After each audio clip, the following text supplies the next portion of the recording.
Welcome to the next episode of my podcast, Don't Make Me Call Her. Hi to those 6 people out there. Thank you for tuning in again. Them 6 are back. Yeah, the 6 are back. Wherever you are, it's interesting because early in the morning, we upload this at 6 a.m., right? Perth, Hong Kong time. And already 4 people straight away on it. And then around 8 a.m., the other 2 log on. So it's been really cool. We need those 6 people to leave us a comment so we know who they are. It's definitely not my mother because she doesn't have Spotify and my dad is dead. So it's definitely not them. It's the Breakfast Club. Yes. So today we're going to talk about my birthday, which is coming up. I'm 42 years young. 42. What's that? Oh my God, I'm 52 years young. Nice try. Is this perimenopause? You know, it's really weird with this whole perimenopause brain fog thing.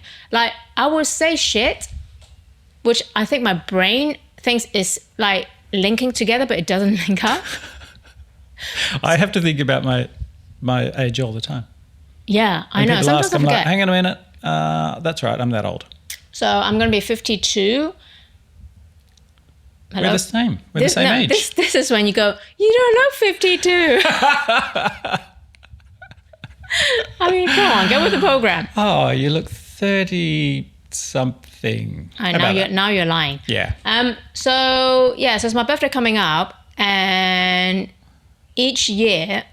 I get nervous. Each year is the test for me. What do you mean test? The test. Okay, so what have you organised for my birthday? But I don't like surprises. What about, have you organised somewhere to go for dinner? Yeah, but it's got to be off my list of places to go. So, yeah. All right, you make me sound like a bitch. The reason I do that is because we eat 3 meals a day. And I'm not the type that will celebrate my birthday because I'm not 7 years old. I don't like it when people sing happy birthday to me because I'm like... Who does it? I mean, who gets a kick out of this when they're like over 25? Lots of people. I mean, really? Yeah. Anyway, not me. And maybe you can share that funny story about how we tried to sing happy birthday to you last year. Yeah, so last year, because I like to book my own entertainment only because we live in Perth. And my birthday falls on a Monday this year. And Perth being a big village, nothing opens on a Monday. Just to double up the pressure. Therefore, you need to book in advance. And the reason I do like surprises, but it has to be well thought out. I'll challenge that. Well, only because I've got better taste than you. So, and I do a lot more homework when it comes to... That's a self-rated... clearly. Who got a first-class degree from Central St. Martin's? Oh, really? Definitely not you. I've not heard that before. Anyway, so last year I booked myself, to celebrate my subtle, very low-key birthday. You booked your own surprise birthday. Exactly. Yeah. To an Italian restaurant called Van Popoli in Fremantle in Perth. Now, this is one of our go-to restaurant when we want to dress up, blah, blah, blah.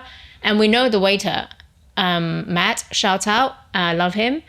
And he was super nice and realized it was my birthday when we got there. And then he gave me a birthday cake and asked people to sing. But he didn't pass around the memo. No. And I was like, oh no, not singing. Like, I do not like to have all this attention. I mean, why do other people give a shit about my birthday? I even mentioned to them when we got there too, I was like, none of the singing. But the problem with that is that people don't believe you. Like, they think, oh my God, people love birthdays. We should celebrate. How can she not like that? Yes, exactly, right? Yeah. But I don't mind singing happy birthday really loud in a restaurant for someone else. Yes, I know that about you. Uh-huh. And what I don't like is when people don't join in and there's just like awkward silence, like people kind of semi-singing and not singing. Yeah. I always join in and just sing really loud. You got to commit. Go for it. What happened was last year, they brought out the birthday cake and I was like, rolling my eyes already. Kind of like, look at Jason going, sparklers on the top. Did you not tell them? They start singing happy birthday really loud and I was like, oh God. So to the point that I had to cover the waitress' mouth. Stop singing! I loved her face though when you did that. She was just like... No, because first of all, But she tried to keep singing though. That's what was I know. really funnier. So I just like put my finger in front of my mouth going shh, shh, shh, like this. She didn't believe me and her colleague didn't believe me. So I had to put my hand on her mouth, which I'm sure she didn't, she doesn't get that every day, having like a stranger's put her hand on her mouth. Gagging her. But I'm just not your I won't. usual woman, I guess, or usual person. You can celebrate all you want for your birthday, but just don't make a big deal out of mine. So I like to go where I like to go only because after I went down this rabbit hole of like, living well, eating well, tap into all these like healthy nutrient, healthy lifestyle. Yeah. I get 3 chances a day to eat the food that I like. So I don't like to be disappointed. There's a lot of pressure there. I just don't like to be disappointed, right? It's the same as like that time 3 weekends ago when we went to Good's Bakery. We love that place. Yep. Mm-hmm. We love that place. And then because I'm going through perimenopause, I'm only allowed 2 coffees a day before like 10:30, preferably. Yeah. So I'm very picky about my coffee. But that coffee was good, even though it wasn't the one you asked for. It was still pretty damn good. It wasn't good. It wasn't to my standard. It wasn't what you're expecting. You don't like surprises, see? I consider that a surprise. Hey, there you go. No, it's not kind of a good surprise because, you know what? The difference between you and me is like when I pay for something, I like to get what I ordered. Whereas you're a bit more lenient. When people gave you the wrong order, you're like, oh, okay, that's fine. Don't worry about it. Whereas I'm like, you know what? You're not helping them to grow, because if you keep accepting the mistakes, which is very small, but you just have to ask nicely, can you remake it? Or, that's not what I ordered. And they will learn. Yeah, but I did get it and I was like, oh, that's the wrong order. But she's like, oh, do you want me to, I can throw it out, don't worry, and I'll make it again. I was like, why would you waste perfectly great coffee? But you're not helping her to learn. The more she throws it out, the more she has to pay. Learned. She already knew that she'd made the mistake. I bet you, how many times have we been to a coffee places here that they've made mistakes time after time and they don't learn because people are just so lenient about it? Well, I think when you drink a macchiato in Perth, you're always up for a surprise. Oh my God, that's another You thing. never quite know what's going on. You don't know understand. what you get. So macchiato... I'm quite down with surprises though. I don't mind. As long as it's good, I don't care. Macchiato is something that I don't understand in Perth. So my understanding of macchiato is coffee with a dollop of milk on top, right? As it should be. So when you order macchiato in Perth, and only in Perth, they ask you long or short. Yeah. So at the beginning, I'm like, what do you mean long or short? And they go, long or short. Yeah. And I'm like, explain what you mean about that. So they were like... They have like 4 different kinds of macchiato. I was like, how? What? So apparently that's only in Perth. Long one topped up, short one topped up. It's like there's only one, people. What's the problem here?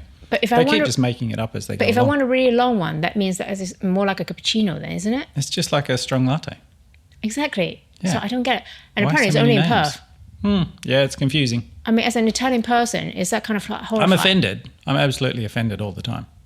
And then when you ask them, why is this done this way? They say, I don't know, it's just Perth. I've even had like Italian baristas working in Perth who would serve me a Perth version of a macchiato. And I'm just like, what's up with that? He's like, it's just Perth. It's crazy. Because you don't find that in the East Coast, huh? No, they're a bit more strict on the rules. Yeah. When we went to Melbourne over Christmas, it wasn't like you order macchiato, you get a macchiato. Yeah.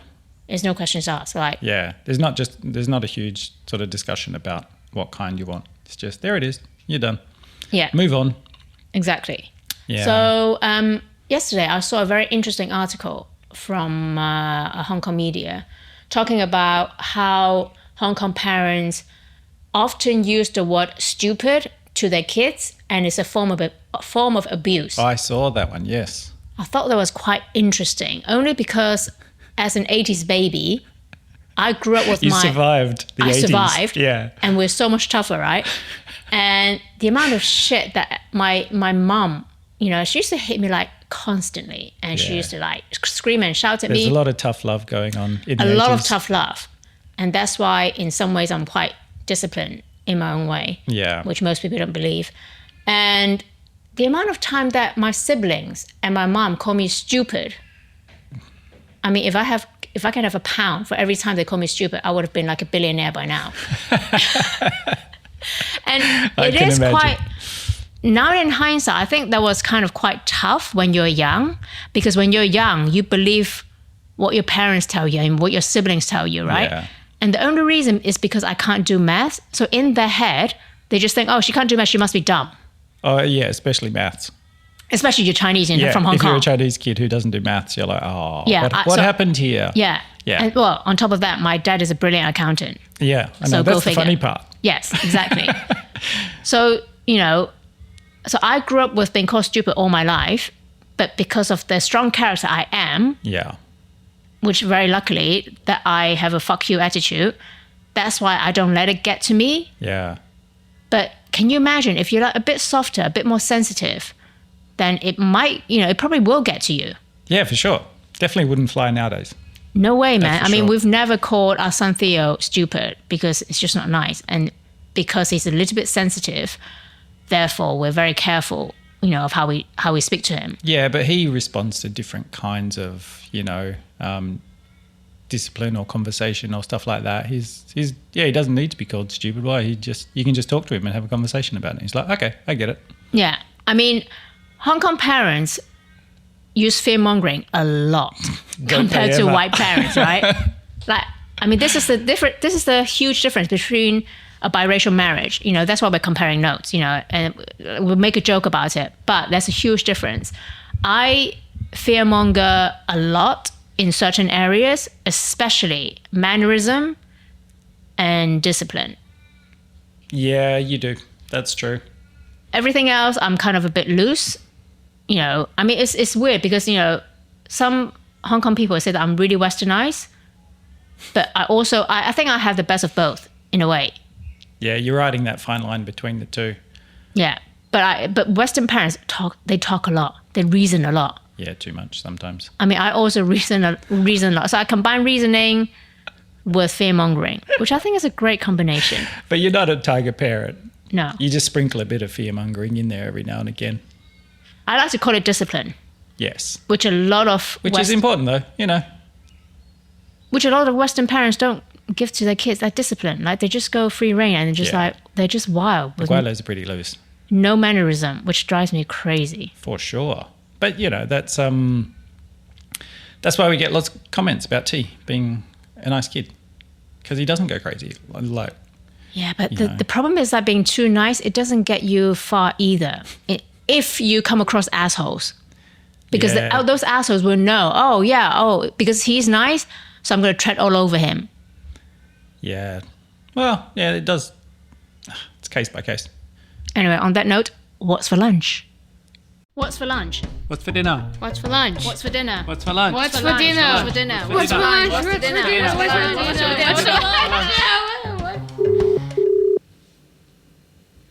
Hello. Hello, Brad is Grace. Oh, hi, Grace. How's it going? Pretty good, thanks. Going well. So, what's for lunch? Well, lunch today is exciting. No, it's just a simple salad. I've got quinoa and kale salad with feta and tomato and lettuce. So healthy. Yeah, it's pretty healthy. I got it from just down on Old Perth Road, a little shop there called the 54. No dressing? Not yet. I might put some olive oil on it. I'm a simple guy with yes. simple tastes. Oh, nice. Is that your go-to when you don't know what to eat? Not really. The quinoa is like an added bonus today, but yeah, generally I just have fairly simple salads or something like that. I'll happily have feta and anything with egg in it. I'm big on.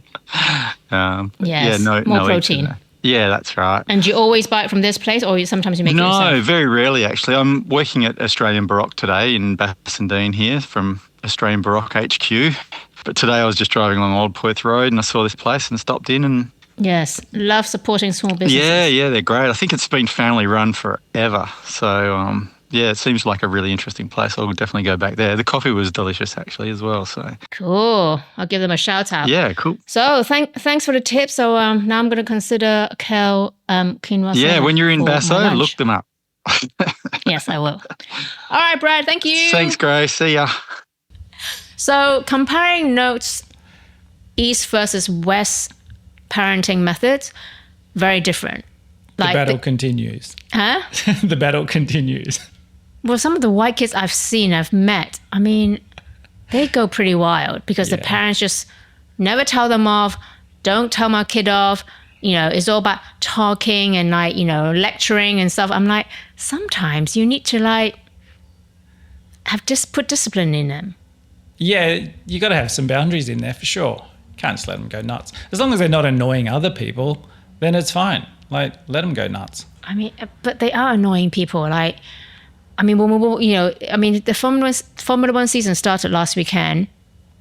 I mean, what a shit show and what a race. What a way to start. Like, it was That's crazy, a whole right? episode in itself. We'll leave that I'm not going to talk about F1 this episode, but I just want to give a huge shout out to Anthony Hamilton. Papa Hamilton, we love you. Yeah, You're setting the bar high and we love you. That's why he has an amazing son, Lewis Hamilton, who is like a 8 times world champion because of a loving father, right? A supportive father and mothers. Yeah, go and check that out. It's a good story. I think a decent amount of fear-mongering when you teach children, I think is necessary. How much do you need, do you think? I mean, the list of fear-mongering that I grew up with. Can you share some with us? Okay, there are many ways to die when you're young. When you're not old enough to find out that my mom is bullshitting me, there are many ways to die. Number one, after you wash your hair, you don't sit in front of a fan or aircon. Yep. Because you will die. You'll die. Okay. Another way to die is that after you've eaten a meal, you don't shower straight away because you will die. Or you do not exercise straight away after your meal because you will die. I noticed that you guys, every time we're in the car and someone sneezes, you either shut a window or you turn off the air conditioner. Yeah. Even if it's 40 degrees, you're like, oh no, someone's going to die. Exactly. If, let's say it's 40 degrees out and we have the aircon on. If Theo sneezes, straight away, I'll put something over his shoulders, cover the shoulders, otherwise you will die. Or you put a cardigan on. You know? Or even if he's at the beach and it's 40 degrees and you're like, quick, dry your hair before we get in the car, otherwise you'll die. Exactly, because you're not going to go into the car and full-blown aircon because you will die. There's like 60 degrees in the car. And also when you're eating, let's say you have a bowl of rice. Yeah. And you know what, how white people just put chopstick in the middle of the rice bowl? Yeah. You will die. Because Yep. it's kind of like a death gesture. Can you just tidy up the rules on chopstick etiquette, where to put it on the table? Because if you put it on the bowl, that's a no-no as well. Is that right? Well, some people told me that putting on the bowl on the side is okay. Yeah. I didn't know whether it was okay or not. But definitely not in the middle of the bowl. Not in the middle of a bowl of rice. Not with the tips in the bowl. No, because Right. that means death. Yeah. So don't do that. Okay, good. So you just put it on the side. I think that's fine. And then, you know, when with younger kids, like toddlers and stuff, up until the age of like maybe 6, Hong Kong parents love putting a cloth on the back to absorb sweat. Yeah. Which you always is one of your pet peeves. I'm so confused. And I've even called up other Chinese people about that. And I'm just like, what's up with this? So putting a towel inside the back of your kid's T-shirt to soak up the sweat, but putting the towel in the T-shirt makes them hotter so they sweat more. So I was like, I don't understand this whole thing. No, you put it at the back, so when they get really sweaty, you just take it off, and then the T-shirt is dry. But the chances are if you don't put the thing in, they don't get as hot, they don't sweat. So it's like, I don't understand. No, because at that age, kids run around like crazy, and they will sweat a lot, whether you have a towel in or not. So with the towel, it's a quicker way of like not changing and just like, shoop. Oh, it's confusing. You take it off, and then they're dry. There's so many good rules that I don't understand. Can I ask another one? When people are sick and they're not allowed to eat rice because there's too much heat, but they're allowed to eat congee, which is rice. But congee, you have a lot more water in. Yeah. So it's less heat. Okay, fine. Just want to clear that up. Rice always maintain heat, so you don't do that when you have a fever. But congee's made from rice. Yeah, but you put a lot more water in. All right. The main ingredient, water, is a huge amount. I reckon that's like a whole other episode in itself. Exactly. Just wanted clarification. So on that note, that's enough fear-mongering parenting. Until next time.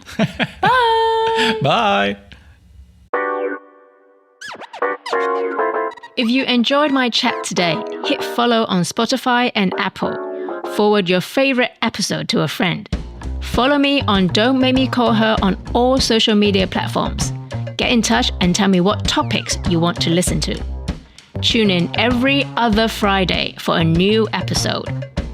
Don't Make Me Call Her podcast series is produced by Haro Production. Music by Lindsay Lai at lindsaylai.com. Thanks to all my guests. Now, pick up the phone and call someone you care about. Bye!